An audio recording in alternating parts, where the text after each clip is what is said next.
Good morning, students. I hope that you are in the pink of health. Today we will read the poem A Photograph. This poem is written by Charlotte Olson. Charlotte Olson, born in England, was the daughter of Douglas Horsfall Dixon and Marjo Brown. She was passionate about creative writing and was greatly influenced by her father, who was a writer as well. She, from Brockenhurst College in London in the year 1953, secured a BA in literature, and this was followed by Tolson's desire to take up writing as a career. Also, she served as the editor for many magazines. She married Alan Brown John in 1960 and had three children, Janet, Ian, and Stephen. However, they got divorced in 1969. She was greatly influenced by Celtic Christianity, which is reflected in most of her major works, like Celtic Alternative in 1987 and Celtic Year in 1993. These works added to her fame as a reputed writer. Introduction of the poem.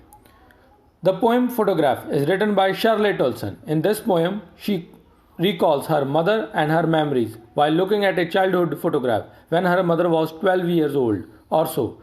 She has been deceased 12 years ago and she cannot explain her grief on her mother's loss. Theme of the poem. In Charlotte Olson's photograph, the central idea is change or mutability. Photograph records the past and time. Through the photograph, the poet recalls the time of recent past in present. The speaker speaks about the time when her mother has been dead.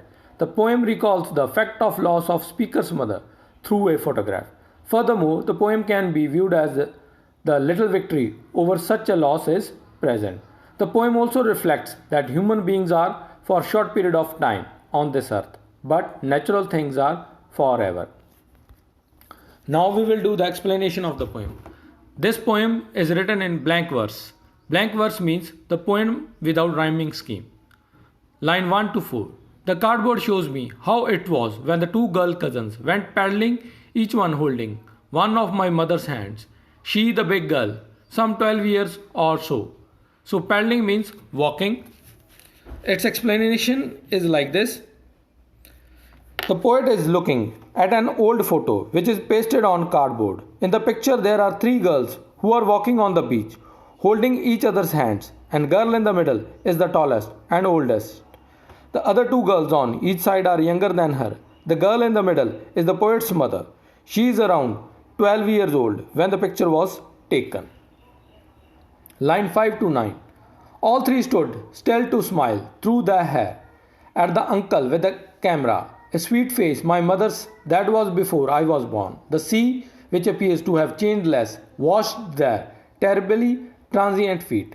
So transient means short term or temporary. Its explanation is like this. The poet describes how the photograph was taken. Her mother's uncle took the photograph and told them to stop and pose. All three of them left their wet hair open and smiled at the camera. Poet's attention is drawn towards his mother's face, which is described as sweet face. The photograph was taken long before the poet was born. The poet calls their feet terribly transient, as they were so young by then. Now they had grown older. On the other hand, the sea which touched their feet had changed less. Line 10 to 13. Some 20-30 years later, she would laugh at the snapshot. See Betty and Dolly, she would say, look how they dressed up for the beach. Snapshot means photograph. After 20-30 years later, she would laugh at the photograph. She would tell me to look at her cousins, Betty and Dolly, how their parents would dress all three of them for the beach. They would have planned to take a photograph beforehand. Line 14 and 15. The sea holidays was her past, mine is her laughter. Both vary with the liberties of loss. So vary means ironic or mocking. The poet recalls the sea holiday was her mother's favorite moment from the past, while the poet's favorite moment from the past was her mother's laughter. Both the women would think about those past memories which they cannot live again. They tried their best to adjust to what they have lost. Line 16 to 19. Now she has been dead nearly as many as years as that girl lived. And of this circumstance there is nothing to say at all. It's silence, silence. So silence means absence of sound. In the above lines, the poet says that her mother died 12 years ago, the same age her mother was in the photograph. Whenever the poet thinks of her mother's death, she cannot explain what effect she has of her mother's death. Death has silenced her mother, which has also left her speechless. Now we will do the literary devices. Literary devices are the devices which are used by the poets to beautify the poems. So first literary device is alliteration. It means repetition of a consonant sound at the beginning of two or more consecutive words. So stood still. So here sound sir is used in the both the words. Oxymoron. Oxymoron is a term which contradicts itself. Labadies. So both the words are contradictory. Epithet. A phrase expressing a quality of a person or something. So here terribly transient means expressing the quality of feet of three girls.